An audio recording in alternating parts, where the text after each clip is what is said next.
In a desolate remote area, mysterious figures were carefully guarding a hidden location. A whispered thought echoed in someone's mind after a month of hardship in Xinjiang, Tianmen. I finally have it in my hands with strange ancient characters.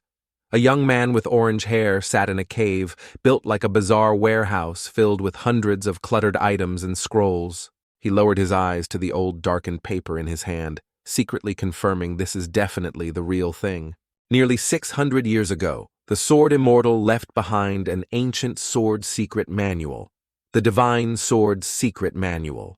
The young man in black bowed, seemingly a spy from some organization here with a mysterious purpose. Now it seems the goal is almost complete. He suddenly pulled out a small bamboo tube capped at one end from his robe, thinking, I honestly want this, but it's meaningless to own it with a body whose dantian has been damaged like this. If other martial arts sects discover them, they will surely pay attention and plot to steal it. I must hide it before anyone comes here with that. The young man rolled the paper into a scroll and put it into the small bamboo tube. His next action was to swallow the rough bamboo tube for what purpose was clear to everyone, but it seemed this thing was too hard to swallow. Unfortunately, he couldn't maintain his coolness for long. The young man couldn't help but complain, "Ugh, I should have brought water." Suddenly a voice spoke from behind him. "You're here." It was the Yellow Dragon Hall master of the Martial Arts Alliance, Mo Yong-soo. He looked very young, dressed in blue. He looked at the young man in black and said, "Hey, blood cult, spy, have you found the Divine Sword Secret Manual?" The young man, without any guard against him, honestly replied, "You've arrived, Mo Jong-soo. I've found it, and I've safely put it away. If you keep your promise, I'll hand it over to you." At this moment, a bald old man behind Mo Jong-soo, also belonging to the Martial Arts Alliance's fourth elder Baek Wei Hyang, suddenly spoke a promise. I had one when I came here. You want me to remove the blood clot from your chest, right?" Mo Jong-soo didn't deny it, replying, "I did promise that," but his hand slowly drew the sword from its sheath. He didn't add the next part, "But why should I keep my word?" He revealed a deceptive face and said, "Anyway, you have nowhere to go after leaving the blood cult, do you?" He finally called out the young man's identity, Yang family, Wunhui. "You were expelled from the sect because your dantian was destroyed, and 10 years ago you were kidnapped by the blood cult, and had blood clot implanted in your chest from then on to the blood cult. You were just a puppet. So even now, even if you want to reclaim your freedom, where will you go? Am I wrong, Wunhui?" Mo Jong-soo rattled on about Wunhui's entire tragic life without missing a single detail. This showed how cunning that man was.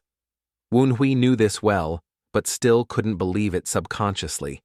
Thinking he knows everything about me, then he blurted out, "What do you gain by telling me this?" Mo Jong-soo pointed the sword at him succinctly. Getting to the point quickly, "Hand over the Divine Sword Secret Manual. If you obediently hand it over, I will consider removing the blood clot for you." Wunhui lowered his eyes to his reflection on the sword blade, gloomily replying, "Divine Sword Secret Manual. I have kept it in a place only I know. You also know my situation." "Right, I'm not asking for any special privileges from your sect," he expressed with sincere eyes. "I simply want to leave the blood cult and live a peaceful life like a normal person. So first, please remove the blood clot for me. Once that's done, I will voluntarily hand over the secret manual to you." Baek Wei Hyang, standing to one side, suddenly burst out laughing, lol. On his face pretending to be a living Buddha, he gave a sinister smile and said, "You're truly stubborn." As soon as he finished speaking, Mo Jong-soo acted unexpectedly, and without a word, he plunged a sword into Wunhui's heart. He narrowed his eyes, predicting, "I knew it. This is where a third-rate spy like you hides things. I bet you hid it inside your body." Wunhui's innocent actions indeed made him easily fall into a great enemy's trap. The sword strike hit a vital spot, immediately causing him to spit blood. The young man painfully cursed inwardly. "Those bastards, they intended to kill me from the start." Mo Jong-soo had no intention of letting him live longer. He brutally pulled out the sword, causing Wunhui to stagger backward. Blood trailed from the blade, forming a beautiful arc in the air. Mo Jong-soo in the cold darkness pressed close to the young man in front of him, tauntingly laughing. "Don't hate us, Woon-hui.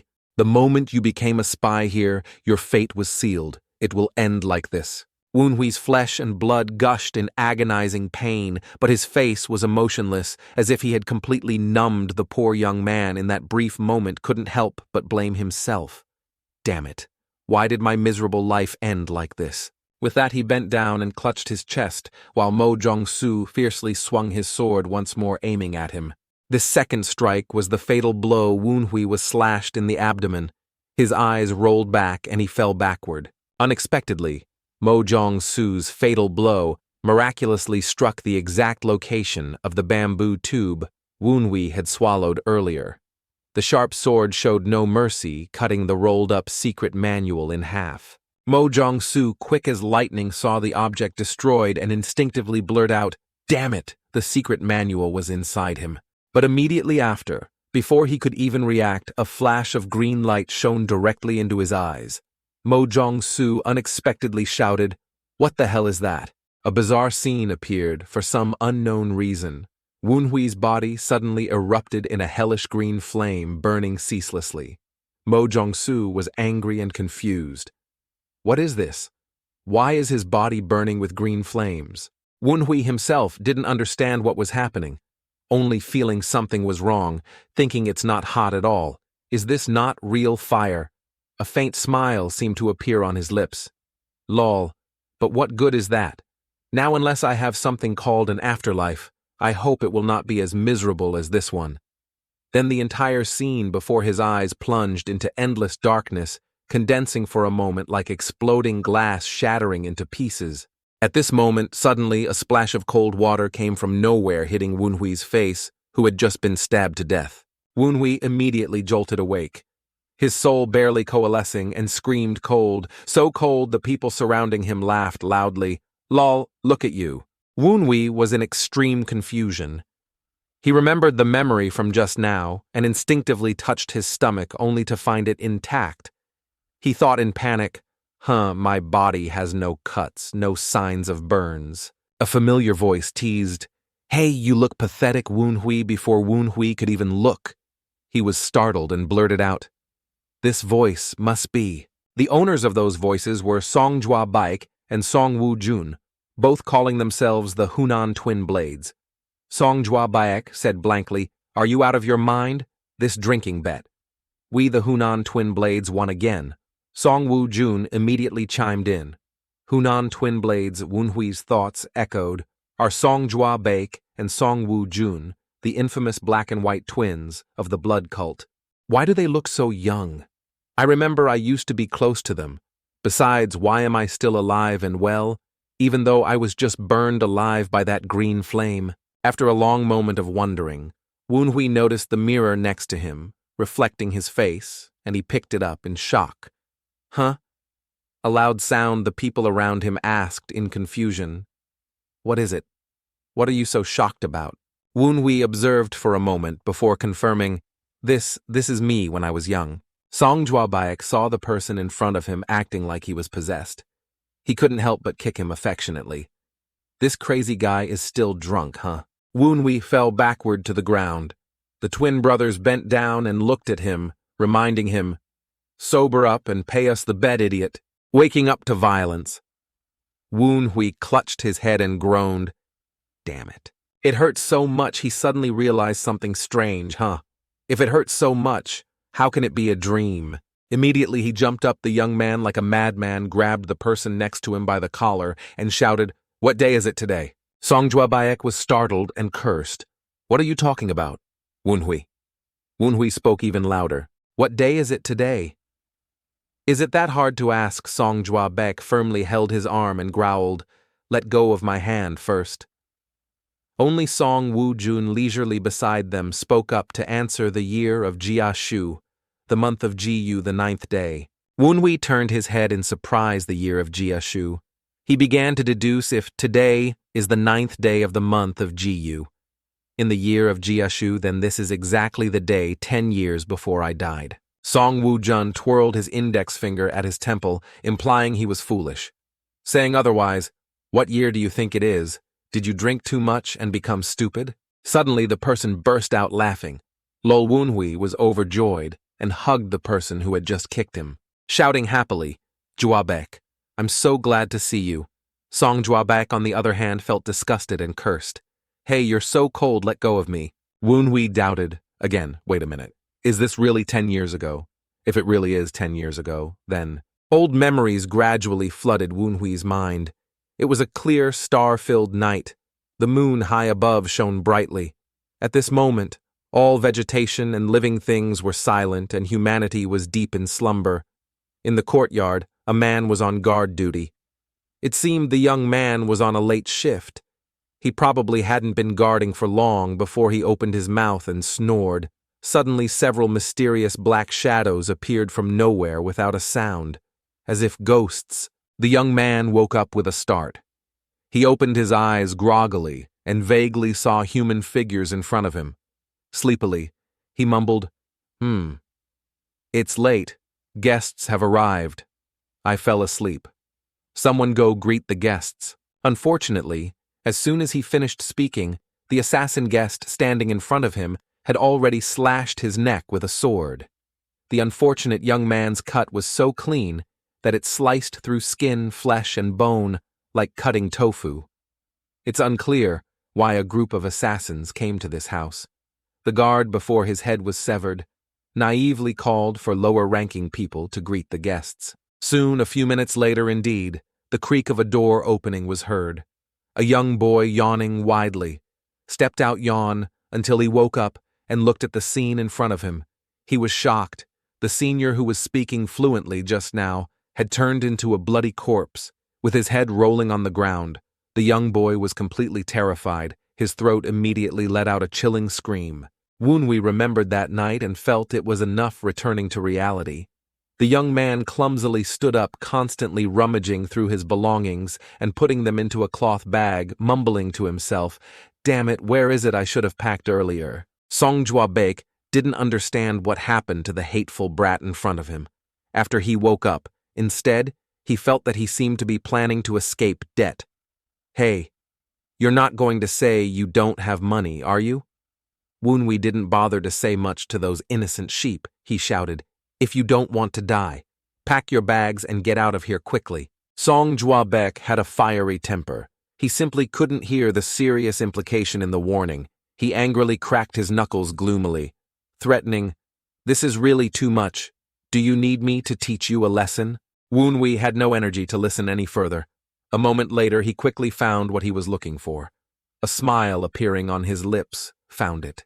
It was an old sword on the table. The sheath was even wrapped with several torn white bandages. It was the only precious relic his mother left him, the Zhaodan sword. Woonhui held the hilt of the sword thinking, I deeply regret losing this in my previous life. No matter how urgently I need to escape, I must take this with me. The moment the heavy sword was lifted suddenly from nowhere, a piercing scream pierced the young man's delicate eardrums. Woonhui, unprepared, immediately felt pain in his head from the sound and covered his ears. He struggled to open his eyes, sweat beading, confused. What's happening? I thought I went deaf. From outside the courtyard, someone cried for help. Help. Song Juabek frowned. He turned to ask his brother, Did you hear that? Song Wu Jun nodded. Yeah, it seems to be coming from outside. Woonhui, sitting to one side, felt strange if it's from outside. This sound is too loud. But he quickly returned to the most urgent matter. Now is not the time to argue that scream means it has begun. It turned out that every passing moment now was the next development of that bloody night in Woonhui's memory. Song Juabek and Song Wu Jun heard the cry for help and looked out the window. Indeed, they quickly saw black-clad assassins surrounding the outside. Song Juabek was confused. Who are they? Song Wu Jun was no different, asking what should we do. Woonhui suddenly weaved between the two, pushing them aside and shouting, Get out of the way! Let me see! Through the small crack in the door, the young man tried to peer outside. The wailing of the person from earlier pitifully called out, It seems they quickly ascended to heaven. Woon Hui, filled with hatred, grimaced and cursed those bastards of the blood cult. The 9th day of the month of Gu in the year of Jia Shu. That was the day the blood cult kidnapped me.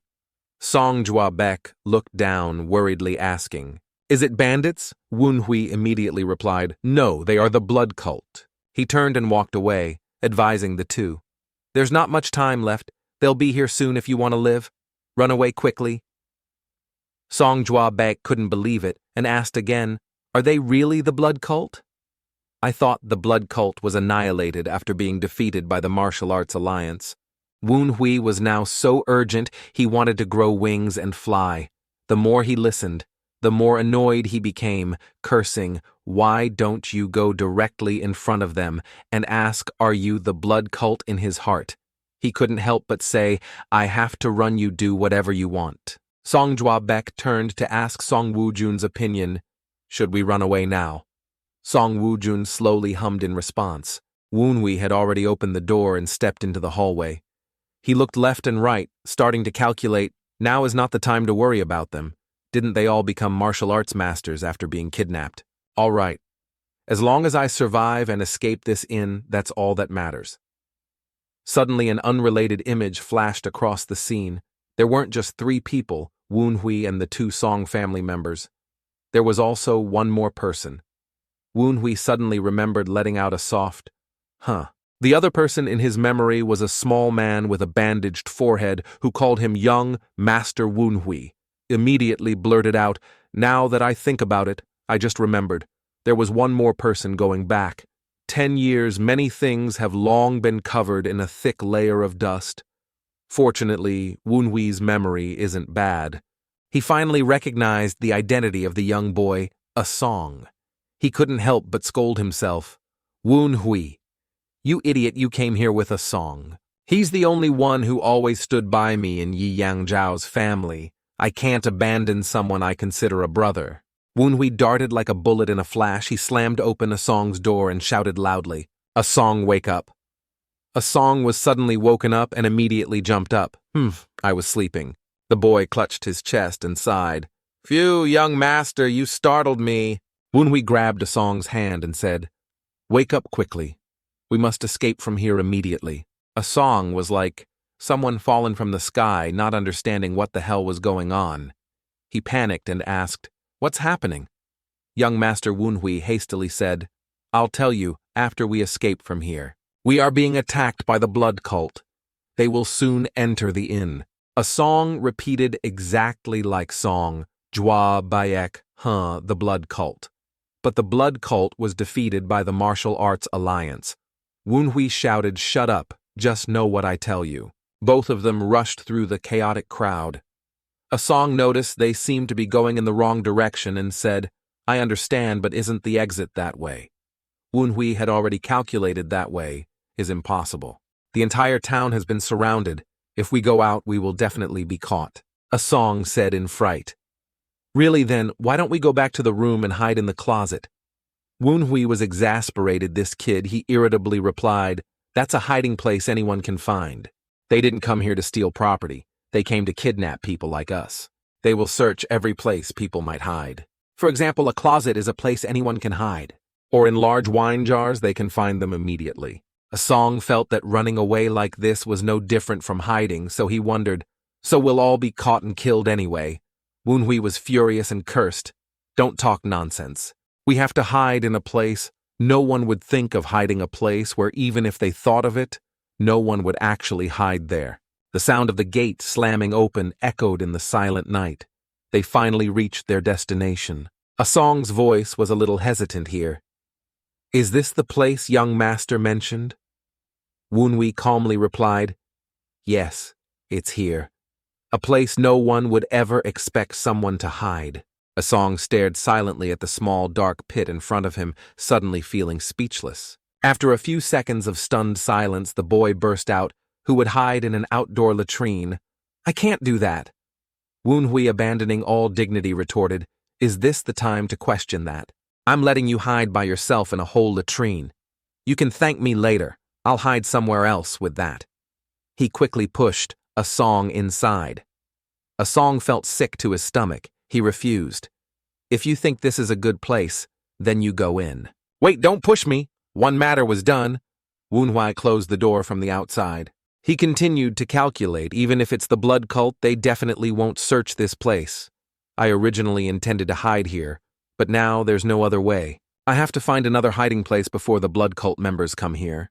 With that, the young man's eyes were immediately drawn to a horse stable behind him. He then mockingly uttered, "Oh ho ho, so it seems I'm not going to die so soon." After an unknown number of minutes, a horse suddenly ran out of the gate on the road outside. It was the same horse from earlier. Next to the stable, there was a large wooden barrel full of straw. Manhwa, it turned out, was hiding under the pile of straw. He lay on his back, one eye slightly open, thinking, hiding here isn't bad if they lose a horse. They'll surely look for the horse, not its grass, right? But if they're first-rate spies, they'll definitely sniff it out immediately to prevent that from happening. I must hold my weapon firmly. Finding himself in an urgent situation where he needed to hide, suddenly, a noisy voice exclaimed from the straw, "Ah, so dirty, so dirty." The sword in Manhwa's hand trembled continuously. "This damn kid don't hold me with those wet hands." Manhwa was startled and looked down, asking in panic, What was that sound? The treacherous sword immediately cursed. "What do you think that sound was? I told you to wipe your hands, you damn brat. Do you not listen to me because I'm a short sword?" Manhwa was terrified by this scene. What is this? Is the sword also possessed?" The sword quickly cursed back, What damn ghost possessed me? You mean my voice is due to demonic possession? I am the sword of dissipation, your mother's relic that you kept in your satchel." Having said that, it suddenly paused for a moment, then realizing something was amiss, it asked in surprise, "Really, you just replied to me, a human and a sword." With that, a ghostly white figure emerged from the miraculous short sword. It was a small woman with long, flowing platinum hair. Her attire was somewhat strange compared to people from the Central Plains with bizarre patterns. Could it be the soul of the Sodom sword? Manhwa was shocked and gaped. The female floated gracefully in mid-air. She said, "If you can hear the sound from the sword, can you also see its incarnation?" Manhwa's eyes widened. He even thought there was something wrong with his mind. What is this? Am I hallucinating? Is this a ghost? I don't hear, I don't see. But he didn't expect this female to seemingly hear what he was thinking. Her face showed annoyance and discomfort. "Hey kid, I know you can see and hear me. We swords can read your thoughts when we come into contact with you," she said, raising her claws. Manhwa recoiled in shock. I really can hear and see her." Suddenly, footsteps sounded from afar. Both simultaneously looked in that direction. Manhwa spoke up to remind, Wait, be quiet." Sodom wondered what is it? Is it because of that man over there? "It's okay anyway. You're the only one who can hear what I say. This is the first time someone has talked to me." Manhwa was annoyed by this overly noisy mosquito, he cursed. "I know, please be quiet for a bit. Okay, I can't think straight." The spy was a bald man. He wandered around inside with the purpose of finding people to kidnap. Suddenly his gaze was drawn by something. He crouched down. On the ground were footprints of someone running. The shoe sole was clearly imprinted, revealing the person's size. This man quickly deduced the most suspicious spot. He looked up, his gaze sweeping towards the nearby horse stable. Footsteps sounded again. Manhwa tightened his grip on the short sword in his hand. The spy walked closer and closer until his shadow was cast by the moonlight onto the messy straw in front of him. Sodom, seeing that this had nothing to do with her, asked, "I ask you one question. If you're discovered, will you stab him? I mean, your strength compared to his is quite different. Do you have the guts to stab him when you're caught?" Sodom's innocent question inadvertently brought back memories of his previous life. Manhwa seemed to hear the voice of the evil man, Mo Jong-soo. "Listen to your heart beating so loudly. Are you scared?" The spy had now reached out his hand towards him. Manhwa clenched his teeth. The image of Mo Jong-soo killing him was still vivid in his mind. At this moment, the spy's hand was extremely close. Manhwa finally broke free from that haunting image, opening his eyes wide. A second later, the young man, like a wolf, sprang up, a fatal blow gripping the short sword. He stabbed the spy in the neck, acting flawlessly from beginning to end. The unlucky spy didn't have time to react immediately, receiving a pain that pierced to the top of his head. His eyes rolled back, and he couldn't even groan. Woonwee's killing intent flared. The young man, filled with courage, rose and answered the previous question. Scared. No, I'm very excited. Watch me, I will survive this life at any cost. Sodom didn't expect the young man in front of her to also be a hidden master. However, that was enough to surprise her a little. She crossed her arms and vaguely praised him. You're quite good, aren't you? I thought you were just an idiot who only knew how to compare drinks with the Song Brothers all year round. It seems I need to reevaluate you. Oh, where did you learn this? Woonhui was busy hiding the enemy's body in the straw, and her constant nagging in his ear annoyed him greatly. He used his thoughts to scold her. You're making my head explode. Please be quiet for a bit. Sodom felt that she hadn't bothered him at all. She sighed. I only said a little bit. Woonhui also let out a heavy sigh, then ignoring whether she heard him or not, he thought for now. I'll just ignore her. Sodom next to him immediately muttered, Kid, I hear what you're saying. The situation is getting much worse, Woonhui pondered based on his previous life's experience. According to the blood cult's military strategy, when on a mission, warriors would divide into groups of 3 and go together. The comrades of the bastard I just killed will come here sooner or later. I've hidden his body here. But it's only a matter of time before they discover it. If I get caught in this situation, I will definitely be killed on the spot, without any questions asked. The young man thought of the danger. Then I must finish everything before escaping from here. Suddenly, Sodom next to him turned her head. Her senses were better than Woonhui's, so something must have arrived. Sodom's expression remained unchanged. She looked and immediately told him, Hey, Woonhui. Woonhui, who had been concentrating on his calculations, was constantly disturbed by this woman. He complained irritably, Ugh, what now? Can you please let me think in peace for a moment? Sodom glanced behind him and replied, No, actually, I really want to, but there's a blood cult warrior behind you, so I thought I should let you know. Such urgent news, yet she spoke so casually. Woonhui turned around in astonishment. What?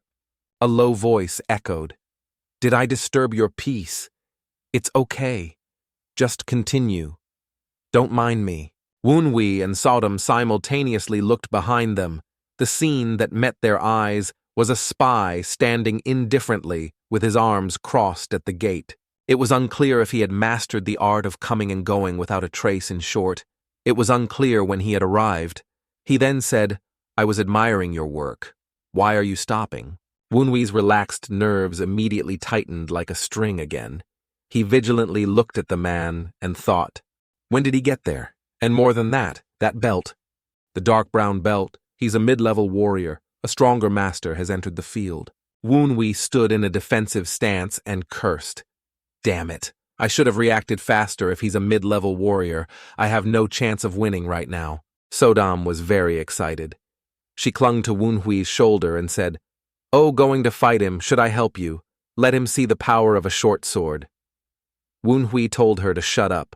I've been telling you for a while, can't you just not bother me? The spy finally strode towards Woonhui. He said disdainfully, Look, you don't know your place, do you? You don't seem skilled in martial arts, even though it was a sneak attack. It's quite commendable that you could take down a low-level warrior. So you're probably mid-level then. I'll grant you a favor. If you surrender now, I'll give you a chance to live. Woonhui calmed himself, trying to find a demand to distract the man. He thought, all right. Now I'll provoke him. He thought it and did it.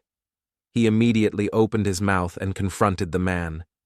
If you're going to kill me, why do you need to talk about trivial things like mid-level and all that?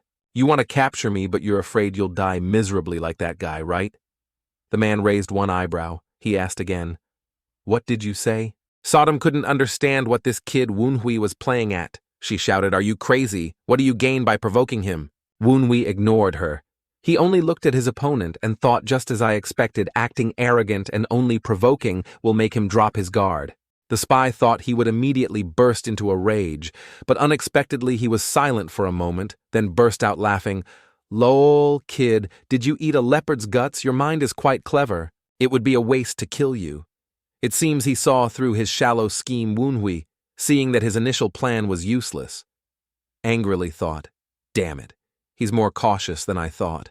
The spy drew his sword from its sheath. The sharp longsword under the moonlight emitted a faint, cold blue light. He said, "It seems you're trying every way to avoid fighting." "Then let me see," he said. Rushing towards him, the heavy sword swung in a perfect arc. "Are your skills as good as your mind and your mouth?"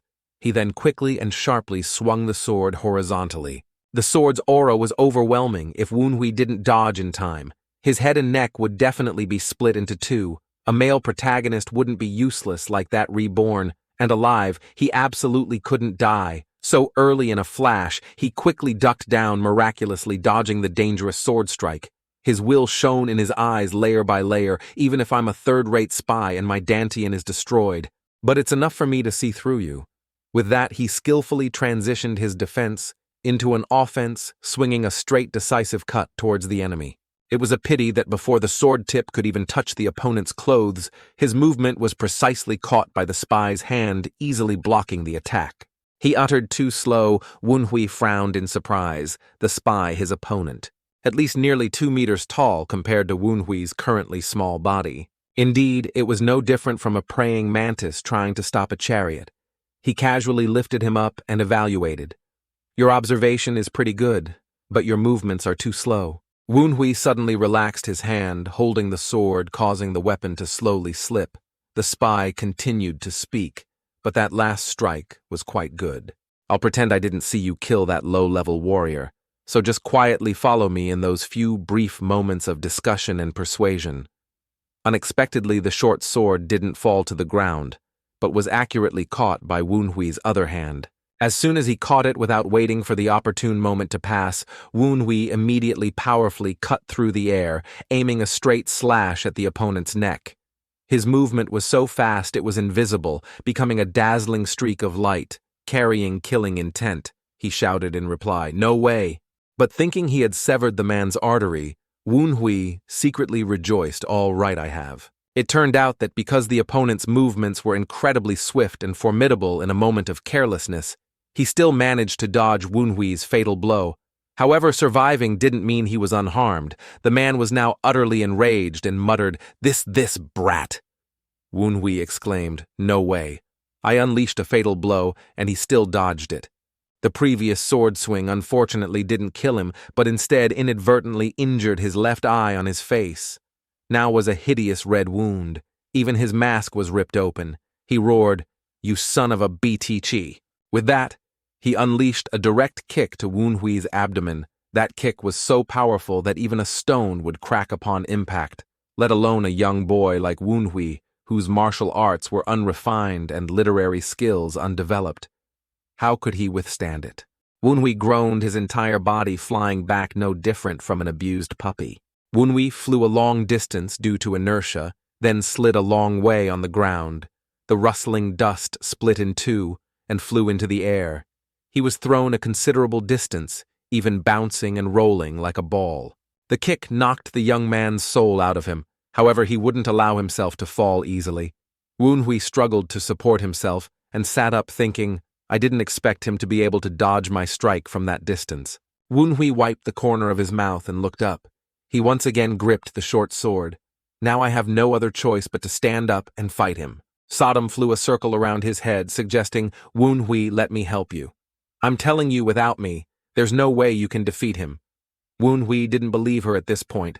What else can you do? Sodom helplessly sighed. Oh my God, so you're going to be stubborn to the end.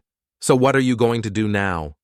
Woonhui replied, I couldn't cut deep, but at least I made it difficult for his left eye to observe, so I'll aim for it.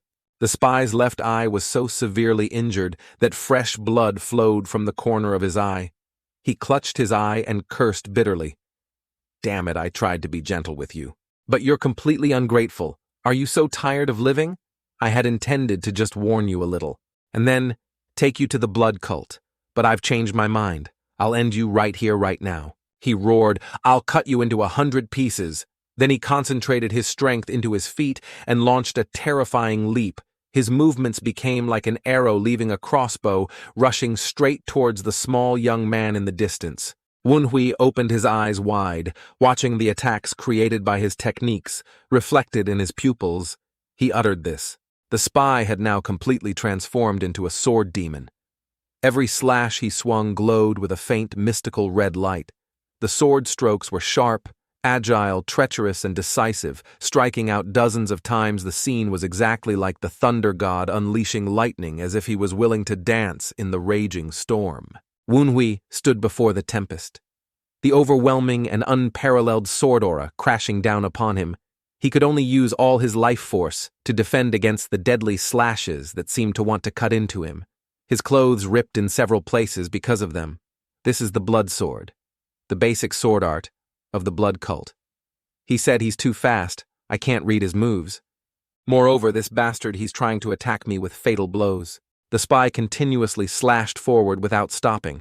He wanted to create a rain of attacks as he slashed. He roared, "Do you know what you've done now?" Wunhui, now he's nothing more than a passive punching bag. This punching bag standing before such a deadly sword is likely to be torn apart. Sooner or later, he struggled to resist thinking, is he really striking until I die? The spy's eyes turned white with rage. He said it's too late to repent. Then his legs spread wide. The heavy sword in his hand retracted to gain momentum for a finishing strike. He roared, "Your life ends here, kid." The internal force emanating from that technique was shockingly powerful. If Wunhui took this final blow, he would likely be flying to heaven in an instant. The moment of life and death was approaching. Wunhui didn't know how to cope. He gritted his teeth and thought, he's using every trick to finish me off. What should I do? Should I just close my eyes and charge at him? In this urgent situation, suddenly Tiny Sodom unexpectedly whispered in his ear, "It's a frontal attack." As soon as she finished speaking, indeed, a frontal attack was launched. Wunhui, warned, quickly used his sword to block it successfully, defending against that fierce attack. The spy hadn't anticipated the carp suddenly turning into a dragon. He gasped in fright. He lost his soul. Although Wunhui managed to block the fatal blow, the power of that attack was truly immense and formidable. Thus Wunhui was also sent flying backward. The young man somersaulted a few times and then landed perfectly. Wunhui couldn't believe his luck. His expression was astonished, neither joy nor sorrow when I blocked his attack. Sodom was surprised that he could do it, just by her speaking. She crossed her arms and praised him. "Very good. You really blocked it. If I hadn't helped you, you would be dead." Wunhui suddenly asked, "So that was your voice earlier, so you can see his attacks?" Sodom retorted irritably, "I told you I could see it. The swings of a third-rate swordsman like him are too easy to read." Then she felt her position was finally somewhat solidified. She patted his head. "So what do you want now? Should I continue to be silent?" Wunhui suppressed his pride and replied for his meager life, "Sorry for ignoring you twice. Can you help me?" Sodom heard that and stretched with great satisfaction. "Of course, I've patiently waited so long I couldn't possibly turn a blind eye to a rare and hard-to-find creature that can talk to me after 47 years of searching. Damn it." Wunhui heard something strange. A rare and hard-to-find creature. With that, Sodom landed on Wunhui's shoulder. She sharply looked at the opponent and said, "All right, if I read him for you, how will you deal with him?" Wunhui replied, "I'm thinking about it too, but with my current condition, it's hard to deal with him. He has seen me counterattack once, so he definitely won't attack me in close combat anymore. He will definitely try to maintain distance." Sodom seemed to understand her ally's plan, flowing smoothly. She continued anyway, "As long as we make him lose patience eventually." Both spoke in unison. "We'll have a chance." The spy was silent for a few seconds, looking at the unusual young man in front of him. He thought, can he block my final blow? How is that possible? Did he figure out my sword art? No, it must be pure luck. There's no way a third-rate like him could do that. With that, he once again charged forward, roaring this time, "I will definitely kill you." Sodom was full of fighting spirit. She cracked her knuckles and smiled. "All right, let's begin. First block his attack and prolong the time." Wunhui immediately nodded. "I understand, I'm ready. You just need to tell me his sword moves." For the second time, the spy continued to unleash his old techniques, his sharp sword strokes unwavering, only growing stronger. But now, Woonhui, with the help of the Sodom sword, was no longer the same as yesterday. Just as the long sword was about to strike his left shoulder, she shouted, "Left shoulder." This time it's a feint. Woonhui tried to coordinate perfectly when the second sword stroke came. Sodom said, "Right wing." The spy's expression changed unpredictably as he fought. He couldn't believe that after only one attempt, this kid could respond and counter him so smoothly he couldn't help but exclaim, "Impossible, how can he block everything?" With that, his left eye vision suddenly became problematic. He helplessly cursed, "Damn it, blood." At that moment, Woonhui also seized the initiative and dodged past the spy. Sodom wisely advised if you hit his blind spot, he will lose patience. His counterattacks and blind spots will have low accuracy, but his counterattack speed will be very fast. He will definitely swing horizontally delayed by one beat indeed. As soon as the spy finished speaking, he turned his head and looked at Woonhui, grumbling, "This sneaky blind man." Woonhui approached him. He crouched very low close to the ground, trying to avoid his left side's vision. At this moment, Sodom shouted. Woonhui immediately charged forward. He gritted his teeth, his eyes filled with determination to win. When the spy regained his focus, he saw Woonhui right beside him. He said in surprise, How can he?" Then he ominously added in a mocking tone, "Is that what you wanted when I was startled, right?" It turned out he was only feigning to mock Woonhui the spy, then unexpectedly kicked. Woonhui's right arm, the force was so strong that one could almost hear the bones cracking. Woonhui failed in close combat. Instead, he was kicked back, making him groan in a flash. The situation was balanced again. The enemy, having eliminated the danger once again, maintained a safe distance, while Woonhui struggled to maintain his balance on the ground. He bowed his head, clutching his injured arm. His opponent saw this and was very pleased. He laughed and said, "Is your arm broken, you idiotic bastard? It's commendable that you know how to aim for my blind spot, but a third rate is still a third rate."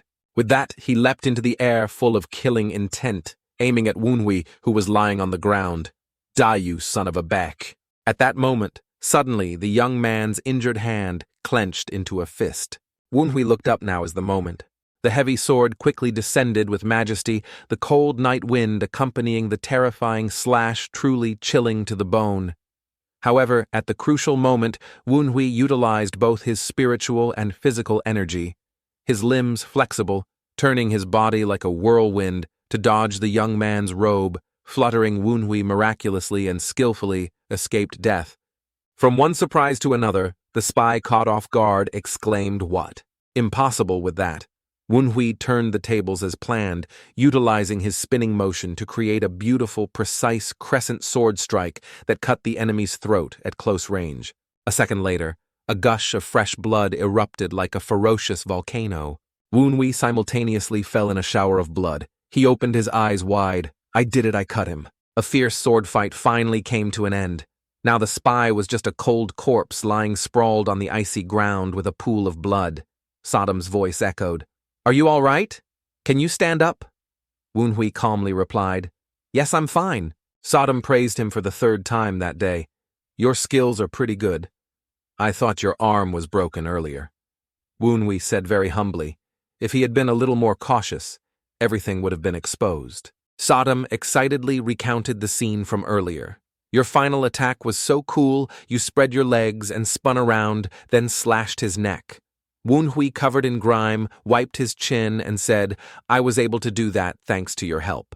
Thank you, short sword." Sodom suddenly became a little bashful. "Oh yes, even though I'm a short sword," Woonhui added. "Why are you suddenly sulking?" Sodom crossed her arms and replied irritably, "What are you talking about, sulking? I was just a little surprised. If you're grateful to me, then please wipe the blood off the blade." Woonhui was a bit speechless. "You're mad. You're clearly mad." Sodom put her hands on her hips and interrupted, "Don't forget to wipe the sheath too. It's your mother's keepsake. You're too careless." Suddenly, after speaking, Sodom detected danger approaching. She screamed, "Woonhui, duck down." It's a pity the warning was too late. Woonhui's senses weren't sharp. Suddenly, an immense force struck the back of his neck, strong enough to make his eyes pop out. The sneak attacker raised his smoking fist into the air. Woonhui violently fell to one side, unable to stop coughing up blood. The world around him seemed to turn upside down. The next scene that appeared was a man with long, weathered hair standing there. He wore a dark blue belt and coldly looked at the young man who had fallen to the ground. He spoke in a deep voice, ridiculous. I couldn't understand why those two hadn't returned, so I went to check, and yet, you two were killed by a snot-nosed kid.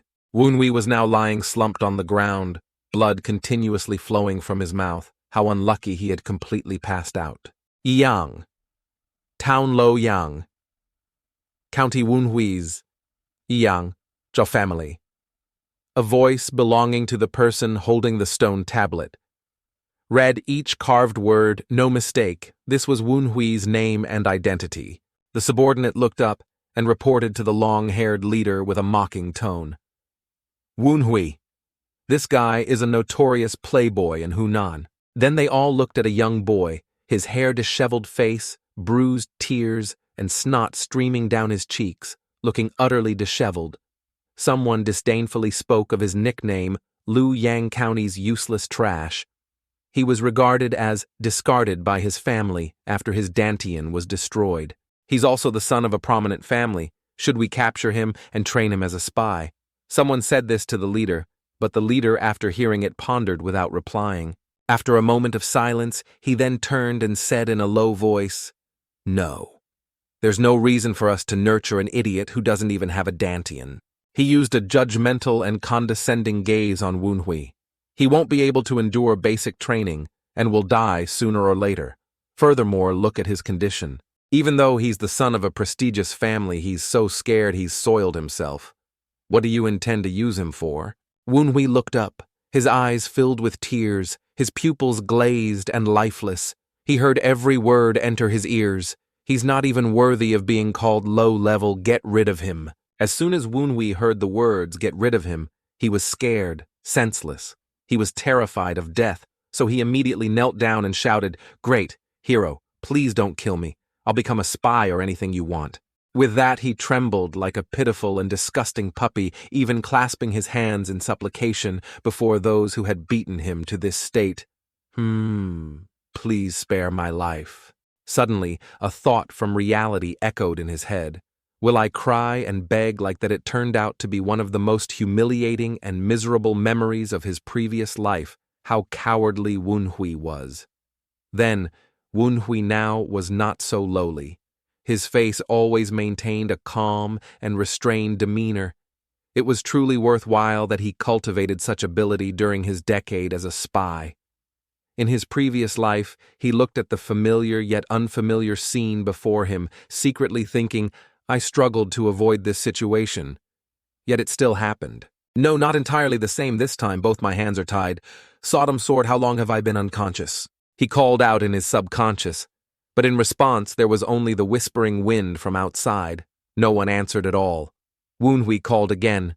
Sodom sword, why don't you answer me? Realizing this action was futile, he rolled his eyes to look at his short sword in the hand of a spy and secretly realized, perhaps it's because it's not in my hand. I can only talk to the sword if I hold it in my hand. The long-haired leader remained in the same posture in the same spot facing him.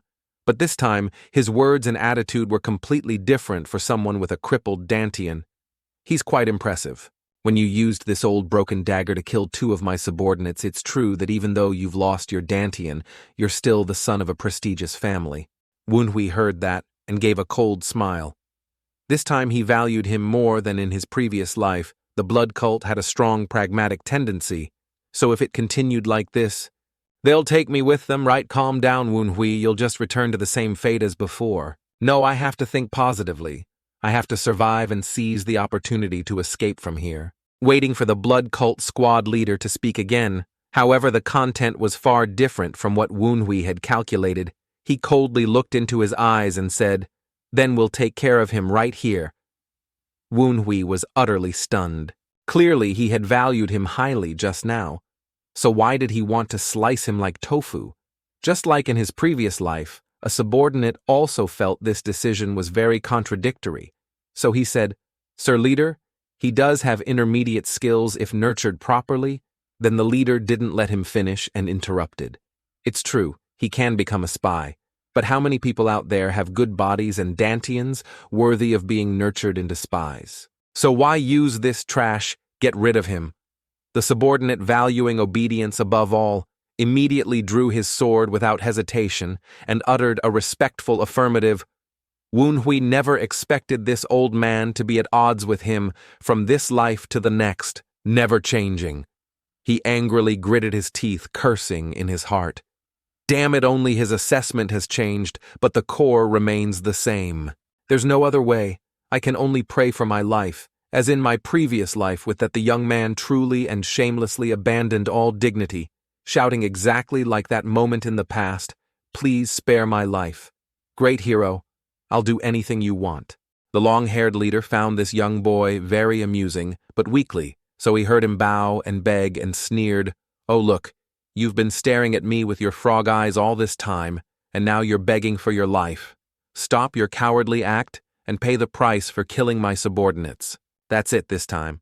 It's even worse than a fraction of his previous life. He was even more hated by the man. Woonhui's blood rushed to his head. He was so angry he almost choked. Damn it, even more miserable than my previous life. The subordinate's blade was raised high above Woonhui's head. Woonhui's eyes darted, trying to find a glimmer of hope that could save his life. He thought nervously, is there no escape? Think Woonhui, at least buy some time. I can't die earlier than my previous life. After being reborn in a dire situation, suddenly a chilling laughter full of malice rang out, breaking the atmosphere. The person laughed heartily, causing Woonhui to turn back in confusion. The madman laughing hysterically. It was unclear if he had a preference for crying at comedies and laughing at tragedies. In short, after he was satisfied, he suddenly spoke loudly. "The sight of you struggling for life is truly impressive. Why don't you kneel and beg like a dog again?" It turned out his taste was so twisted, he liked to see others bow and beg for their lives, but at this moment, Woonhui had no time to judge him. What caught his eye was something else. His mind subconsciously blurted out that sword. The man continued to ramble. "I guess, that's it. I'll use you as my pet dog." Woonhui basically didn't care if he was about to become a guard dog or a meat dog. He only thought about the sword hanging at his hip and secretly said, "I think I've seen it before." The sword had a white leather accessory on its hilt. If I remember correctly, it must be that person. As soon as he confirmed it, Woonhui immediately wished he could firmly grasp the opportune moment, put it in his mouth and swallow it. He prostrated himself on the ground like a demon possessed performing a ritual. "Blood demon, may you be blessed. Blood flows across the world." Concubine. Ping-an, the fourth blood star. A whole squad of a dozen people, hearing such a noble name uttered from the mouth of an outer disciple, immediately fell into extreme confusion. They turned to each other, questioning, "Fourth blood star is the fourth blood star here?"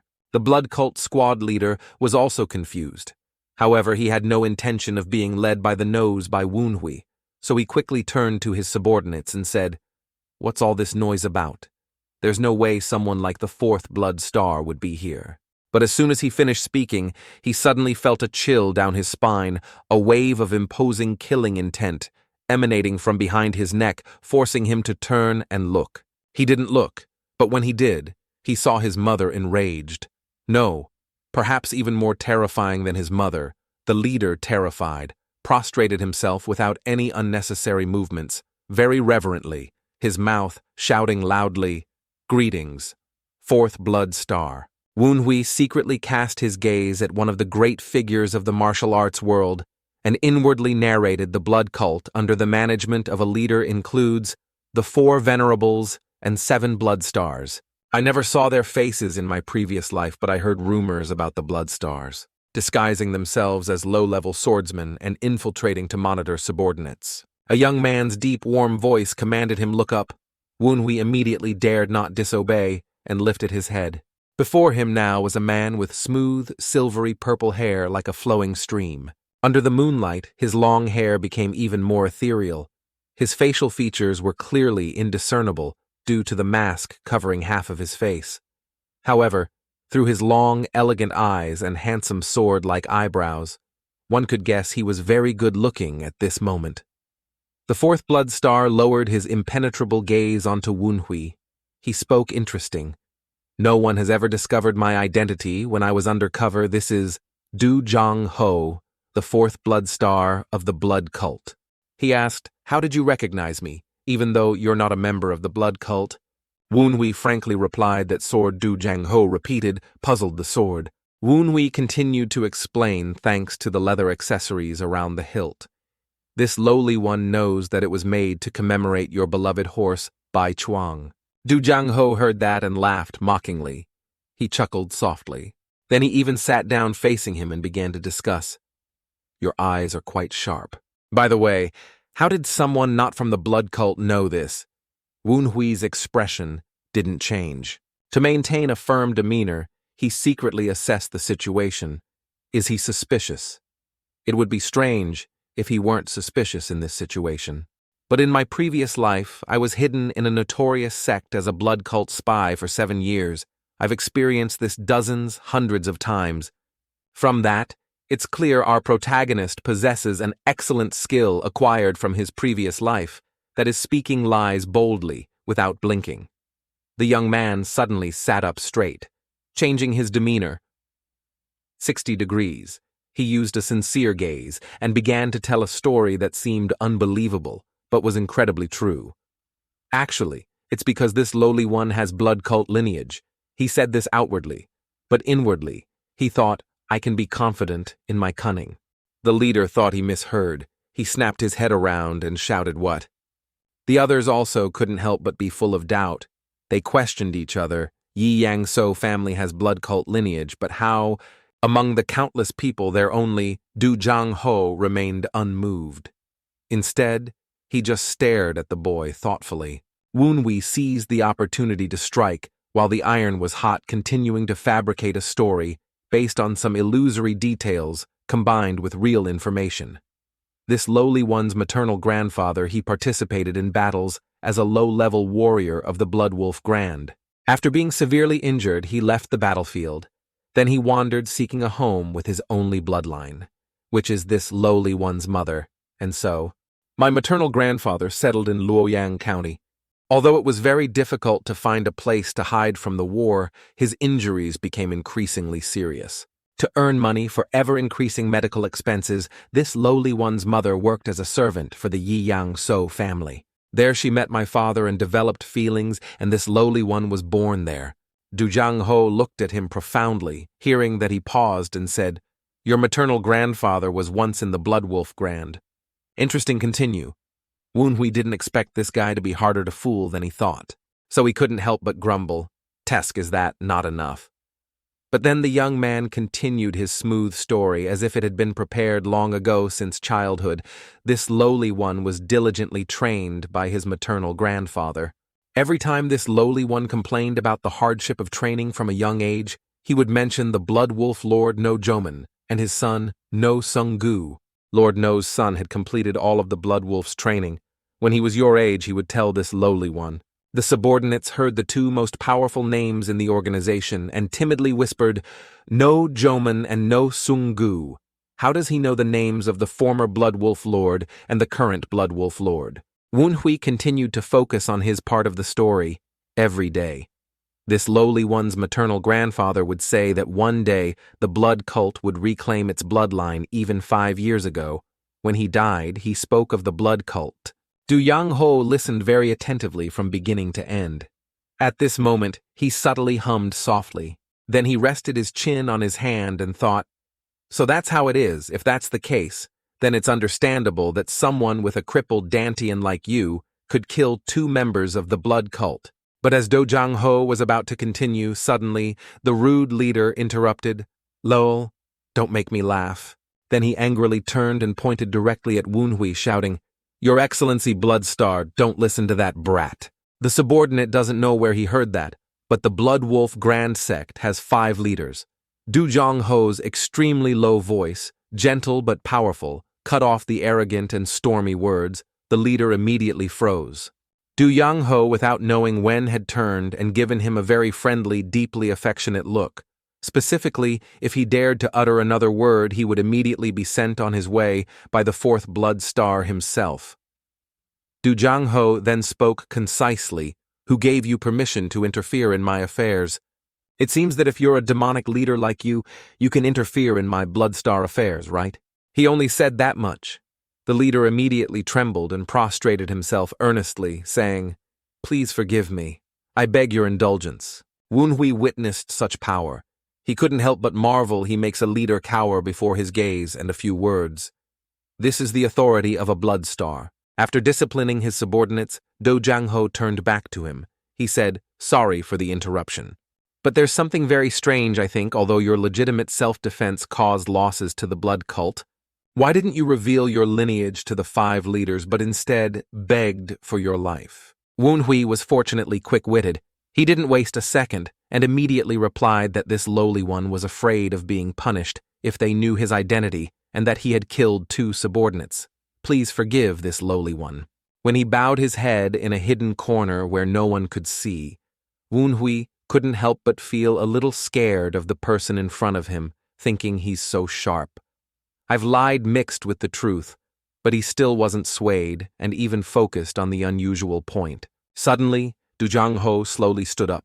Then he laughed loudly again behind him. None of the subordinates dared to look up. Du Jang-ho closed his eyes, rubbing his chin, and said, "It seems I joked a bit too much, all right, let's consider it so. If your maternal grandfather was a former member of the blood cult, then you should also be considered our brother, right?" Wunhui saw his expression and couldn't help but secretly sigh in relief. It seems this side job is still quite sharp, he thought. I'm just worried about any oversight.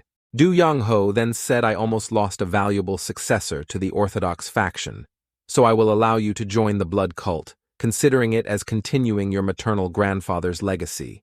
How does that sound?" Wunhui, in a moment of extreme danger, had his small life preserved at this moment. The only door of opportunity to live had opened. Why not step in? The young man quickly bowed respectfully to the 4th Blood Star's kindness, replying, "It is indeed an honor for this lowly one, 4th Blood Star. My maternal grandfather can also smile in the underworld." With that, a burden was subtly lifted. Wunhui felt a spring breeze in his heart and let out a tired sigh. Somehow I still managed to save my life, but in the end, I still have to join the blood cult. What was this reincarnation for? The ropes binding Wunhui's hands gradually loosened. It seemed he was finally released. As soon as he was untied, Wunhui immediately immersed himself in the role of a loyal servant to the blood cult. The young man prostrated himself very low, expressing his gratitude and respect behind Du Jang-ho. He shouted loudly, "Blood demon reigns, cleansing the world with blood." Du Jang-ho left without looking back. His hands clasped behind his back. He walked and said, "Welcome back to our sect." Wunhui remained in his kneeling posture. He closed his eyes bitterly. If he had known everything would turn out this way, why bother fighting and struggling? He sighed. Although I'm still alive, I'm forced to return to the blood cult. If I had known this, I would have just let myself be captured. Suddenly, Do Jang-ho stopped. He seemed to have thought of something and told Wunhui, "Oh, all right. Finding a descendant of our sect is also fate. I will listen to your wishes." Wunhui looked up in surprise. Although his expression remained calm and composed, his heart couldn't help but churn. What the blood star told me to state my wish. Perhaps he's trying to see how I'll react. Since he didn't know his intention, he probably had to make a reasonable request. So he spoke up and replied, "If so, then I want to retrieve the short sword, my mother's keepsake." Du Jang-ho said expressionlessly, "Keepsake."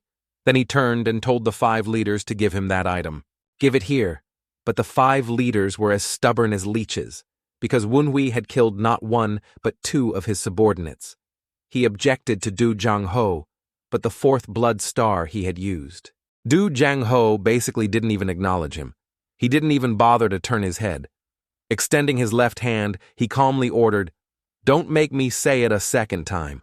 5 leaders, here." Du Jang-ho's words were as heavy as a mountain if the 5 leaders still didn't know their place and made him speak another word. It's likely their heads wouldn't stay on for long. The 5 leaders after that sentence dared not utter another sound. He could only bitterly offer the sword. "Yes." Du Jang-ho held the short sword in his hand and drew it from its sheath.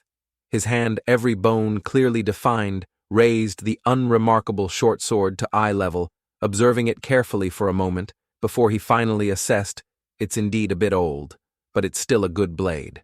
But as he spoke, his other fingers gently touched the blade. Who would have thought that in the next second, that madman would actually, with an unruffled expression and just a little force, break the sword in half? He even threw out a sentence, "You have to pay the price for spilling the blood of our sect's disciples, don't you? Next time you wield a blade, I think you should be more careful."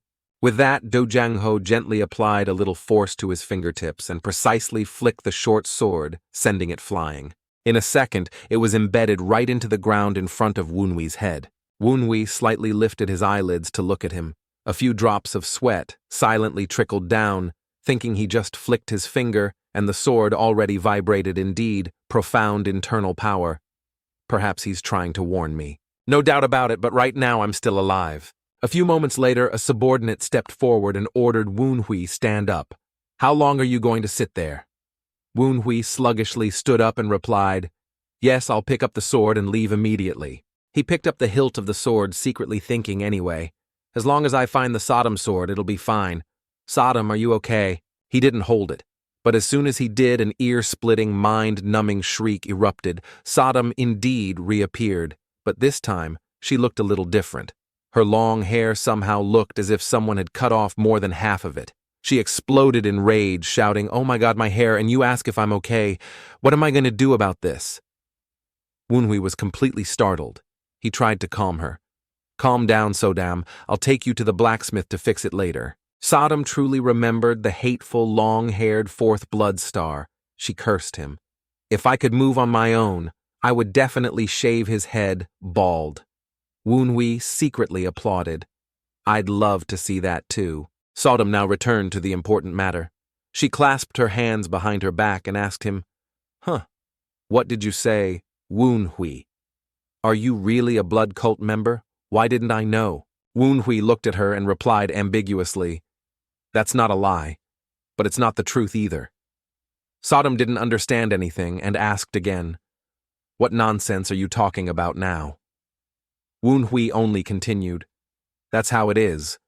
But if it's you, Sodom's sword, then I wouldn't mind telling the truth." Sodom frowned, unable to comprehend this person, she uttered, and then sighed. "What's so serious?" Woonhui looked at her profoundly and said, "If I told you I came from 10 years in the future, would you believe me?" Sodom heard that, and immediately felt this young man was an escaped mental patient. She expressed deep alienation and questioned herself, is he crazy? Du Yang Ho was standing not far away. In reality, he wasn't someone who was easily led on. It was just that his status made him more calm and gentle than others. He wasn't like the crude 5 leaders who showed everything on their faces. Even though he didn't believe Woonhui's story, he didn't show it at all. Now that everything was temporarily settled, he stood next to the 5 leaders and nonchalantly instructed, "Send someone to Luoyang County to investigate Woonhui's maternal family." The 5 leaders were surprised to look at him upon hearing that. Then he regained his composure and said sharply, "Do you think even the 4th blood star?" Du Jang Ho replied, "Yes, actually. Whether he's telling the truth or not, isn't that important." Du Jang Ho seemed silent from beginning to end, but in reality he was very meticulous in his observations. He said, "But he observed my every subtle action, grasping my intentions, just like a skilled spy. Regardless, he knows too much about our blood cult. We must pay attention to him." The 5 leaders immediately raised their fists and replied, "Understood." It was late night. The moon was high overhead, probably already the 3rd watch. In a flat area, there were many horse carriages parked, each carrying a large wooden box at this moment. Sodom's familiar voice rang out. "Let me summarize what I understand. You lived as an internal spy in the blood cult for 10 years after being unjustly killed. You were reborn and are here now, right? You returned 10 years before you died. Then I can talk to you, right? It turned out they were in one of the many horse-drawn carriages parked outside. These wooden crates were where dozens of kidnapped teenagers were imprisoned and brought to the blood cult to be trained as their forces." Sodom. She bent down and began to look at Woonhui with different eyes. She crossed her arms and said, No wonder I see you're not as foolish as the Woonhui I know, but he's really a blood cult member. Woonhui heard the key points in her words and was a bit speechless. He frowned and said, "You think I'm foolish?" Sodam didn't answer, but moved on to another topic anyway. "You're really unlucky. You've struggled so much, you had 10 years, but you're kidnapped by the blood cult again. If you had just abandoned a song from the beginning, wouldn't it have been over?" Woonhui heard that and immediately cut her off. No way. The only person who treated him like a human was him. Moreover, in his previous life, a song sacrificed his life to protect me. That was a debt of gratitude in my heart when I was in the blood cult. Finally today I have repaid it. Everything is past. Now I should think about my next life. Sodam fell into contemplation, looking at him. After a moment she said, "You'll be tricked again, like 10 years ago." Woonhui raised an eyebrow in confusion. "Tricked?" Sodam called out to him. "Hey, Woonhui. Information is a weapon. You hold the best weapon as an internal spy. You must know this. You already know all the unfortunate events you're going to encounter so you can avoid them, or conversely, you can turn them into good things. Isn't that right?" Woonhui listened to her rambling and suddenly felt she made sense. He looked up. "That's right. Why am I always worried about finding a way to continue living when I hold information from 10 years ago? Then he suddenly spoke, "Just as you said, if I have the chance, I will definitely make good use of it." Sodam praised, "Well, you can't just live like that." However, Woonhui had accidentally blurted out something earlier, so Sodam quickly reminded him, "You should control your voice, you idiot." Woonhui was confused. "Do others still hear me when I talk to myself?" Then he explained, "That's when I got too excited. Yes, there are still many opportunities ahead. Perhaps I can even learn martial arts." Sodam heard that and was surprised learning martial arts.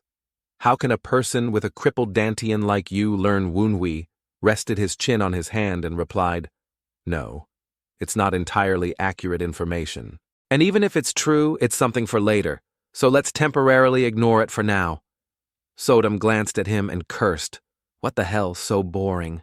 Then she said again, "I mean, if you can maintain your internal energy, then I'll teach you martial arts." Woonhui asked, with a touch of surprise, "You'll teach me martial arts?" Sodam nodded excitedly. I am the short sword technique that my previous master once used and no one else knows it besides me." Woonhui didn't believe this ridiculous story and waved his hand. "Learning martial arts from a sword? No way." Sodam felt her honor was damaged, so she irritably taught him, "Haven't you ever heard the saying, even a 3-year-old guard dog can recite poetry? I know much more than you. Listen now, I will recite the incantation for you." Woonhui saw this person was full of fervor, so he couldn't stop her and just forced a smile, agreeing, "All right." Suddenly, a strange phenomenon occurred. Woonhui felt something unusual without knowing when, until he looked down and saw his right hand burst into a strange blue flame, just like when the flame engulfed him in his previous life. Woonhui watched the blue flame endlessly swirling his heart. Churning in terror, he exclaimed, "What is this blue flame?" A second later, the young man subtly entered a strange secret realm. The secret realm looked exactly like the night sky, with countless shining stars and a magnificent galaxy stretching across his vision, and Woonhui, who had entered it, became stronger and taller just like his age in his previous life, but he wore nothing, and his long hair flowed wildly. Woonhui was terrified by this scene. He looked around in confusion and shouted loudly, "Where is this? How did it become like this?" Suddenly a voice, sometimes far, sometimes near, echoed, "In the infinite space the universe will open for whoever possesses the sword heart." Woonhui looked everywhere. This place had no sky, no ground. Besides him, he saw nothing but shining stars, so whose voice was this? However, he knew this was not Sodam Sword's voice.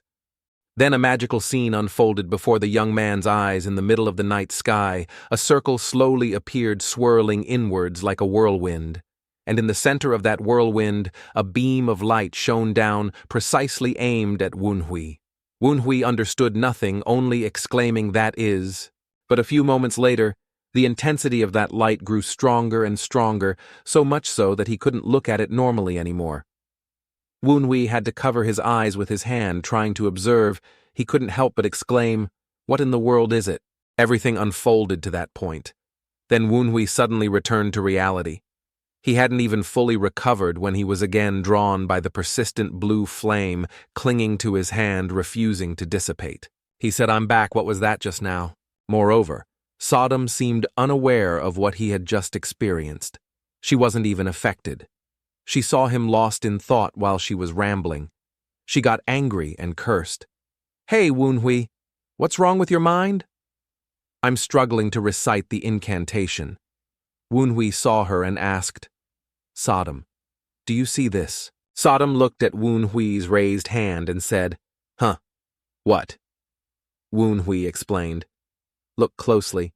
There are 7 small dots on my hand, like the Big Dipper." Sodom apparently couldn't see it. She thought he was going crazy again. "What Big Dipper? I only see your hand. Are you satisfied with the martial arts techniques of the short sword now? All right. I don't want to talk any more before we get there. Don't look for me with that." She, filled with anger, turned into a white smoke and vanished. Woonhui didn't even care, only staring intently, thinking, "Only I can see it." Woonhui closed his eyes to rest for a while, then apologized to her. "I'm sorry, Sodom, but are you okay? It took half a month." Sodom was still angry. "I'm tired." Woonhui nodded. "I know, but what was that just now? It was like the flame when I returned." Woonhui lay down quietly. He looked at the hand that had just been engulfed by the blue flame. Now, for some reason, 7 small glowing dots appeared based on their arrangement. One could easily associate them with the Big Dipper constellation. And furthermore, among those 7 dots, only one at the tail was brighter than usual. Woonhui didn't fully understand, but he thought it was clearly related to the mysterious sword god technique. Several nights passed, the sun and moon changed. The sky suddenly brightened again. The horse carriage convoy seemed to have moved to another location. At this moment the guards were also more tightly arranged. Woonhui tossed and turned all night, not knowing if he slept at all. As soon as he opened his eyes, he remembered what happened the day before and raised his hand to observe. Unfortunately, the Big Dipper was no longer visible. He thought, it's not appearing anymore. What do I need to do for it to appear? Suddenly, the sensation of movement in the carriage compartment stopped abruptly, causing a small jolt. Woonhui gently closed his 5 fingers and secretly said the carriage stopped. With that, a rude opening of the door echoed sunlight from outside streamed into the dark carriage compartment. A blood cult member stood there and spoke inside in a stern tone. "Get up quickly. Are you still going to lie around there? Get out quickly, and anyone who tries anything will be killed immediately." Woonhui followed the line of people stepping out of the horse carriage as the young man poked his head out. The dazzling sun from above shone down, forcing him to raise his hand to block it. It seemed that after several days of non-stop travel, they had brought everyone to a completely isolated and distant place. Surrounded by mountains, the vast land was unavoidable. Oppressive, the urging continued to echo. "Hurry up, hurry, gather at the front." Sodom was woken up by the arrogant and noisy sounds of the blood cult members. She reappeared, yawning widely. "Too noisy." "Where is this?" Woonhui replied. "Green Blood Valley, one of the blood cult's bases, and it's also where they train kidnapped children from all over into blood cult warriors." Sodom utterly hated this inhumane organization. She cursed, "Training my ass." So they were all kidnapped. Woonhui nodded, then pointed her to a man standing in the distance and introduced, "And the one standing there is one of the trainers at Greenblood Valley, the tyrannical commander Gu Sang-wung." Suddenly someone stepped forward and called, "Woonhui, hey you donkey from Luoyang City." That person spoke impolitely. That wasn't enough. After speaking, he even nudged Woonhui's shoulder. Truly an effective provocative strategy. Woonhui, distracted, unconsciously asked who. It turned out to be the Song twins. The one who nudged his shoulder was none other than the hateful Song Jua Baek. This guy wouldn't be able to eat or sleep if he didn't mock Woonhui. He now looked at him scornfully and said, "You seem to know everything that's about to happen, but you still got caught." Woonhui looked at them in surprise and exclaimed, "Jua Baek, Wu Jun, Wunhui clutched his injured arm that Song Juabek had just nudged. He looked at them deeply and replied, "I didn't see you guys, so I thought you had escaped." He said this outwardly, but inwardly he couldn't help but think, "So you two will be the black and white twin demons?" Song Juabek casually said, "Luckily, I met an acquaintance." As he finished speaking, he suddenly noticed something unusual. He leapt forward in a flash, getting close to him and shouting, "Huh, wait, why aren't you tied up?" Wunhui avoided him. He turned away, not looking him in the eye, and casually replied, "It's a long story." Song Juabek didn't understand, but was very curious. "What, tell me?" Unfortunately, Wunhui hadn't even shown any intention of telling when the 5 leaders' loud voice from above interrupted the conversation. "Stop talking and pay attention. Do you see the platform behind me? I'll count to 5, run." Song Juabek looked up at the 5 leaders in the distance who were as small as ants and complained, "At least untie us," before telling us to run who would. Song Juabek saw Wunhui obediently following the announcement and stirring to leave. He asked, "Are you really running?" Wunhui turned his head concisely. "If you don't want to die, follow me." The Song twin brothers looked at him in confusion. Song Juabek uttered a puzzled "huh." Who would have thought that this Luoyang city donkey would actually, after speaking, turn on all his firepower and run away, completely escaping the mundane, unburdened by worldly dust, abandoning his 2 compatriots behind? Song Juabek gaped and shouted loudly, "Wunhui, what do you mean? Seriously? At least explain." Among all the young lambs, only Wunhui was the reincarnated senior from the previous life, aware of the situation and acting accordingly. The 5 leaders now seemed to have counted to 5. He suddenly stopped speaking, suddenly looked into the distance, and then made a gesture of sweeping his hand across his neck. That was a silent signal. Unfortunately, it was a clear signal that no one paid attention to a group of young lambs, including Song Juabek and Song Wu. Jun stood there looking around. No one noticed a killer slowly drawing his sword from behind them. Song Juabek turned to Song Wu Jun and said, "Damn it. I don't know what's happening, but let's just run." Song Wu Jun nodded. "Yeah, that's right." As soon as he finished speaking, the merciless blades began to slash down, blood splattered. Everyone immediately paid attention to that terrifying movement, especially the fair-skinned, pink-lipped young woman standing next to the victim who was slashed in her eyes. The brutal, deadly image was reflected at close range. She couldn't help but scream. The scene that followed, goes without saying, was a chaotic panic, even more so than seeing a disturbed beehive. Everyone ran in disarray as if possessed by demons. Anyone unlucky enough not to run in time would be immediately cut down. The 2 twin brothers unexpectedly realized this was why Wunhui ran away so quickly. Both ran like mad. Song Wu Jun ran while observing. He shouted, "Brother behind you." Song Juabek cursed angrily. What the hell? Once again, everything happened just as he said. The 2 quickly flew onto the high platform, then simultaneously panted. Song Juabek said disbelievingly, "WTF, Song Wu? Jun, we should do what Wunhui did. I don't know what's going on, but if we just imitate him, we'll be fine." Song Wu Jun obeyed. "Okay, I'll imitate him." Gu Song Wung and his subordinates looked down from above at those who escaped onto the platform. He said, not clearly looking at anyone, "I've never seen this before." "A child who knows what to do without being told," the pink-haired subordinate replied.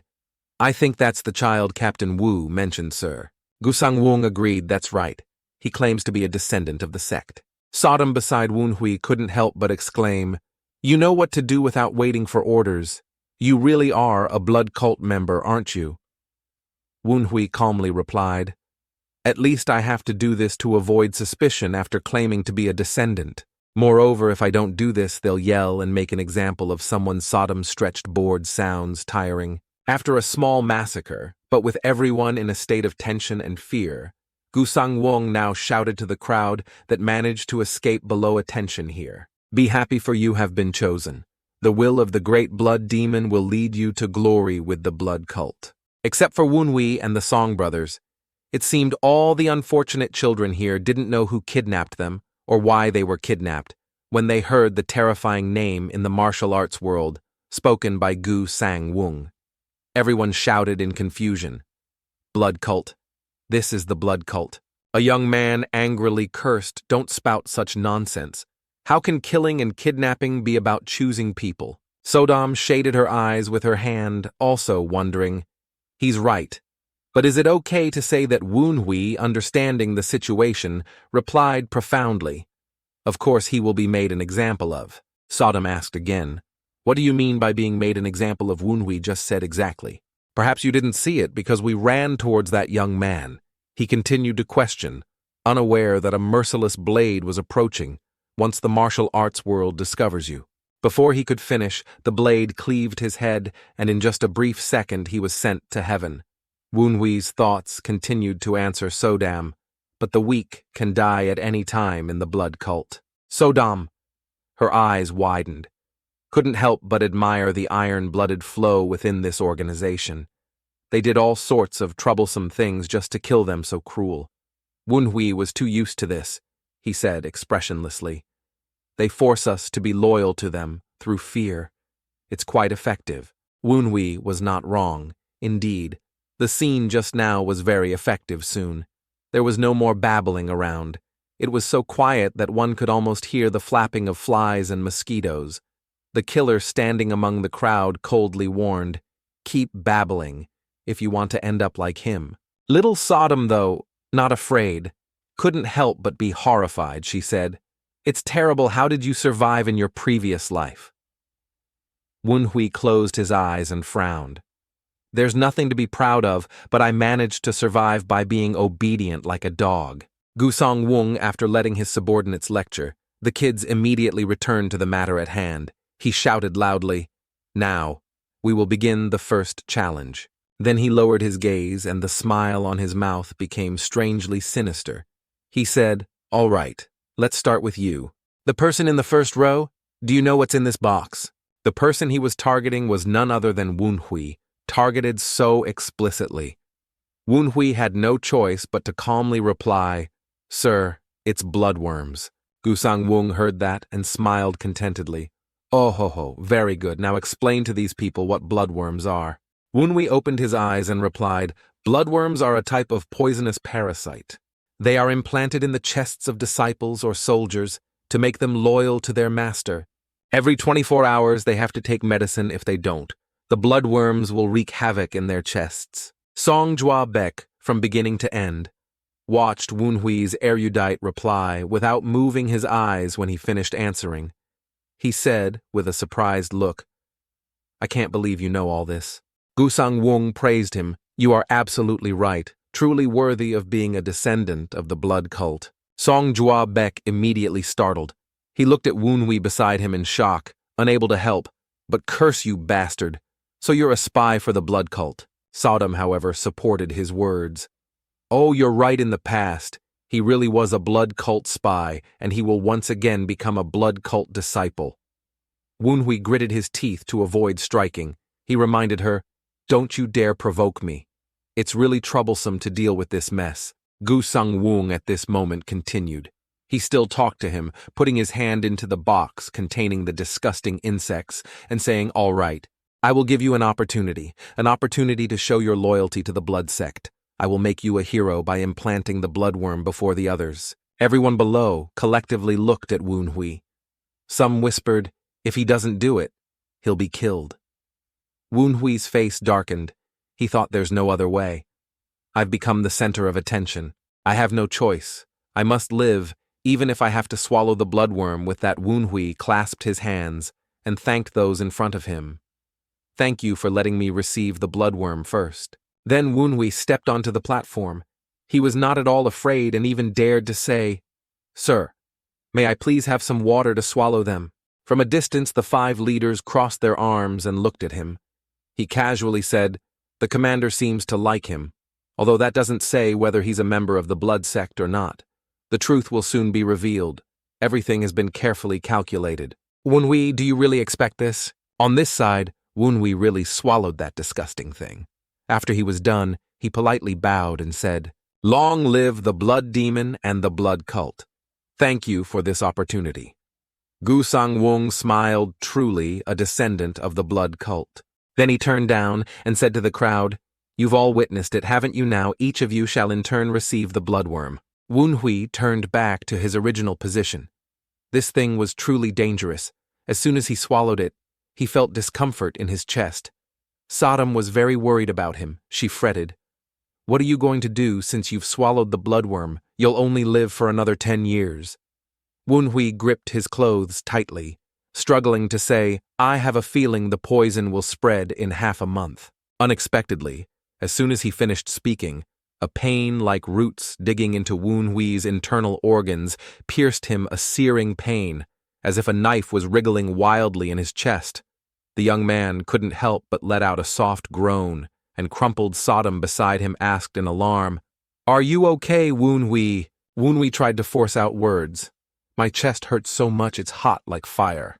I feel like I'm being burned from the inside out. Sodom worriedly said what happened to your chest Wunhui also didn't know. I don't know, the pain changes every moment. The place that hurts must be where the bloodworm is. Bloodworms will never cause trouble without a reason while struggling with the pain. Wunhui inadvertently glimpsed a familiar figure standing in the distance looking at him. As soon as he saw him, his mind was filled with suspicion. The captain, he definitely did something. The pain grew heavier by the moment. In a flash, it had transformed from a pea to a mountain pressing down on Wunhui's body, crushing him, forcing him to his knees. Gusang Wung saw this from afar and couldn't help but be surprised. He said loudly, What's wrong?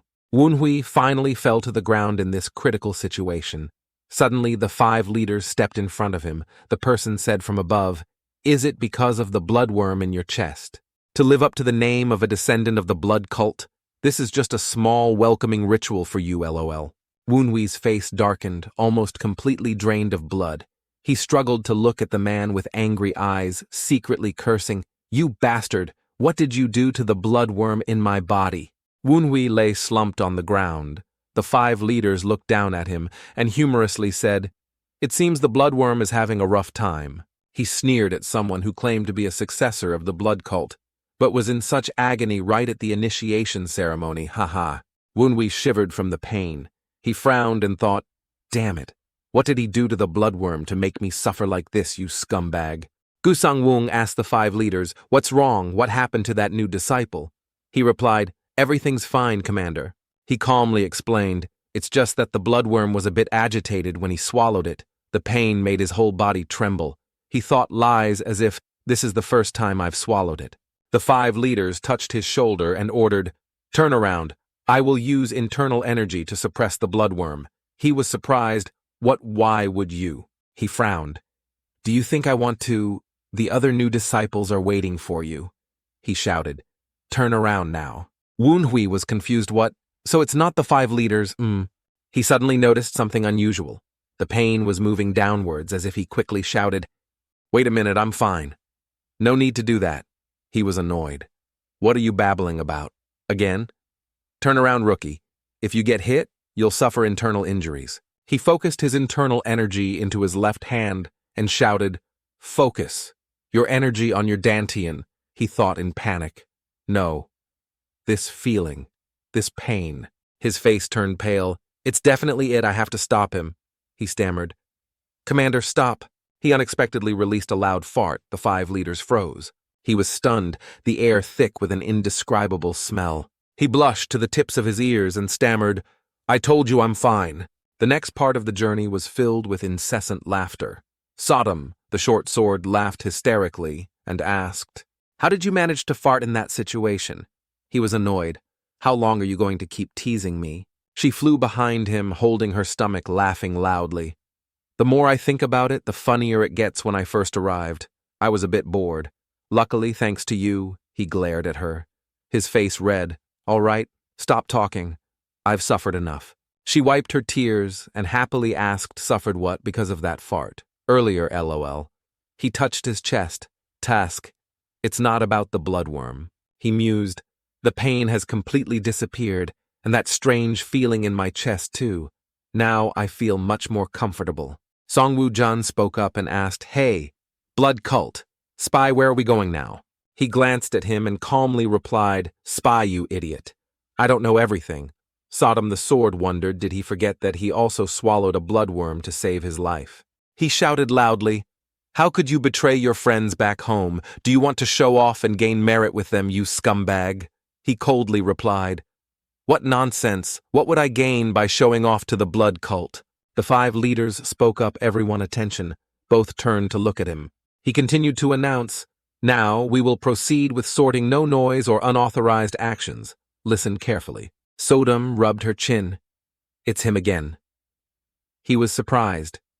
In my previous life, this was done by a different commander. Could this be because of the event earlier? He pointed and said, The task is very simple. Do you see the passage behind me? Inside it's dark and the rock walls are jagged. He instructed, in each passage, there is an instructor. Each person will go in and be tested by them.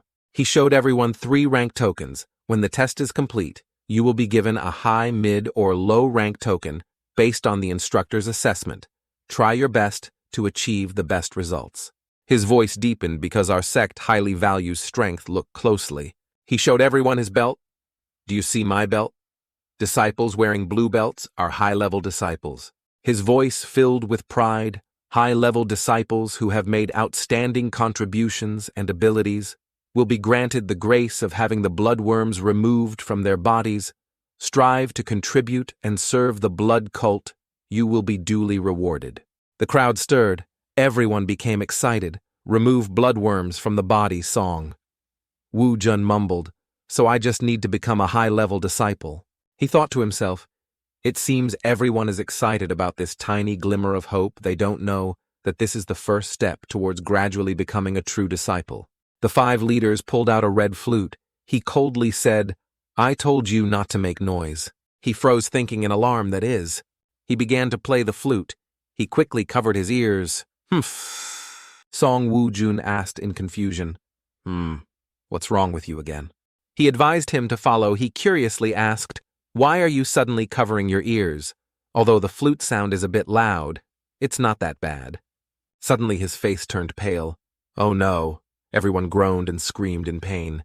Sodom. The sword worriedly asked him, Wunhui, are you okay? Why did everyone suddenly become so strange? He panted, That flute sound will stimulate the bloodworms. They will go crazy and start wreaking havoc. He touched his chest and wondered, It's strange. I also heard that flute sound. But why don't I feel anything? The other disciples lay trembling on the ground. Oh, the 5 leaders stopped playing the flute. He sneered. I only told you about becoming a high-level disciple because it's a procedure, but how many of you can truly reach that level? At most, only about 2 or 3. The rest can rest assured and live with the bloodworms for the rest of their lives. Song Wu Jun panted. Damn it. How can I live my whole life with this thing? The 5 leaders shouted, How long are you going to lie there? Everyone stand up. When he saw everyone scrambling up, he was satisfied. All right, now it seems more orderly, he mused. Although I'm not entirely sure, it seems the bloodworm is no longer in my chest.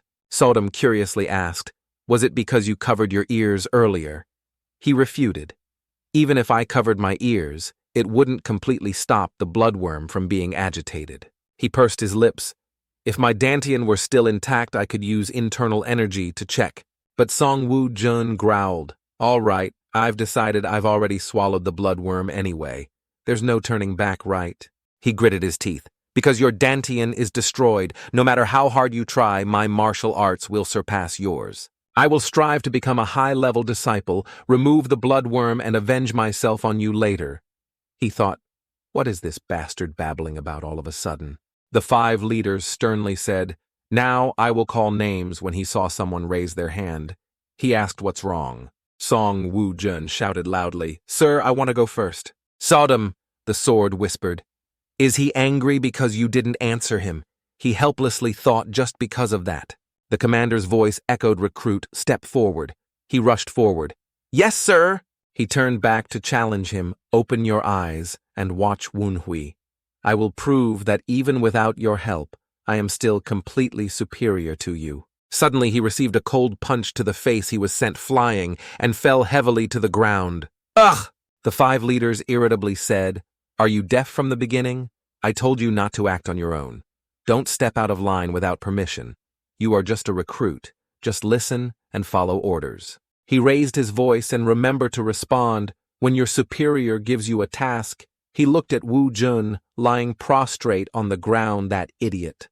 The disciples quickly replied, understood. The 5 leaders ordered Yi Yang family Wunhui, you will be the first to enter the assessment. He hesitated. You're calling me? He mused. I have a feeling he's up to something. Surely, nothing will go smoothly. He smirked. Is there a problem, young successor of our sect? Do you have any complaints? He bowed respectfully and replied, No, sir, I wouldn't dare. I just wanted to thank you for your consideration. He secretly thought this life is probably going to be exhausting too. He walked inside. He continued to order the remaining recruits line up, you will enter in turns. He looked around and mused, I can't believe I have to go through the assessment again. It truly brings back memories. His memories flooded back in his previous life. A commander named Hai Qian was the one who tested him. Sodom, the sword flew closer to him. But you don't have a Dantian. What rank token did you receive in your previous life? He leisurely replied, Of course it was the low rank. He slowly recounted low-rank disciples would have to do miscellaneous work and were often sacrificed. She puffed out her cheeks. Your previous life was quite hard too. A voice suddenly rang out, You are Wunhui from Lulang County. He secretly thought this voice is good. I'm prepared for this, although he looks younger. He's definitely someone I knew in my previous life. She curiously asked, Do you know him? He immediately replied, Yes, very well indeed. He smiled. He was my direct superior in my previous life. Sodam was surprised your superior in your previous life. She eagerly asked, And in your previous life, which sect did you belong to? You said you had to move luggage. He threw up his hands. It was the Blood Wolf Corps, the Blood Wolf Corps. She anxiously inquired, Blood Wolf Corps, so he's the commander of the Blood Wolf Corps. He clenched his fist. Yes, that's the name I told Du Jang Ho. He looked at him. Commander of the Blood Wolf Corps, Old Man Tin Cow. He coldly asked, Why aren't you answering me? He glanced at him and asked, Are you Wunhui from Lulang County? He thought the 5 leaders are cunning, but it won't work. I was able to fool the 4th Blood Star, Du Jang Ho, whom I just met for the first time. He confidently mused, So what is this to Commander Old Bastard whom I already knew in my previous life? Watch this, he clasped his hands in greeting. Yes, I am Wunhui from Yi Yang family, commander of the Blood Wolf Corps. I have heard much about you from my maternal grandfather. He drew his sword and coldly said complete lies. Sodom was surprised what? He was also startled by that reaction. He continued. You said your maternal grandfather was once a member of the Blood Wolf Corps. He questioned in the records of the Blood Wolf Corps members. There's no one matching your maternal grandfather's information. Who are you? Wunhui was stunned. He froze, unable to react or dodge. Old Bastard lunged forward, his hand tightly gripping his neck. Wunhui cried out in pain. Ah! His eyes were filled with murderous intent. He coldly warned, You are playing with death. You said your maternal grandfather served under my father. His face turned purple.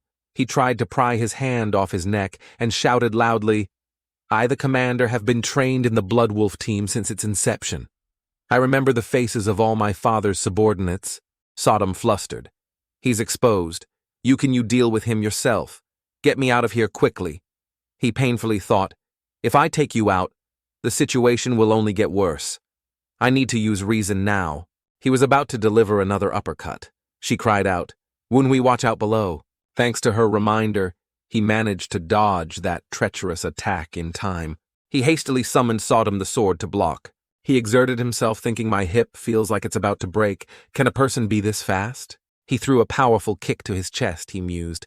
If only I could lure him into listening then. He gritted his teeth worriedly, thinking, damn it, I can't hold out much longer. He flew backward, crashing hard against the rock wall. Blood splattered from his mouth. Sodom quickly reminded him, Wunhui, you need to focus. His whole body trembled. He irritably thought, damn, his cruelty is exactly like in his previous life. She asked worriedly, Wunhui, are you all right? He shivered. If I get hit directly, I'll die easily. He reassured her. Sodom, I'm fine. That kick wasn't a real attack. Old Bastard continued to lunge forward. She quickly cried out, If you're fine, then pay attention, he's coming again. His head was spinning. He struggled to balance, thinking, suddenly dizzy. It's hard to focus. She looked at him in surprise. Huh. When she saw the bloodstain on the rock wall, she finally understood. She cried out in alarm. Oh no, your back is injured. He stood still, eyes closed, she said urgently, her voice full of worry. Then remember to move. As I say, that's a downward slash towards your neck from your right side. As the attack approached his neck, she cried out, block it now. He gripped his sword tightly. Both hands raised high, the tip of his sword managed to block the attack in time. He calmly watched him fall to the ground. His sword was thrown far away. He trembled, struggling to sit up. He was surprised that he could still move. He thought tensely, damn it, I almost died, thanks Sodom. He suddenly startled. Oh no. She flew off somewhere. The corner of his eye caught something strange, making him suddenly look in that direction. Old Bastard stepped forward and stomped heavily on his chest, making him cry out in pain. He pressed the sword close to his throat and coldly ordered, answer me. Who did you hear about me from? He smiled secretly, thinking thank goodness he stopped to interrogate me. I must seize this opportunity, he painstakingly whispered. Commander, don't you want to find your little sister? A cold voice rang out. Little sister.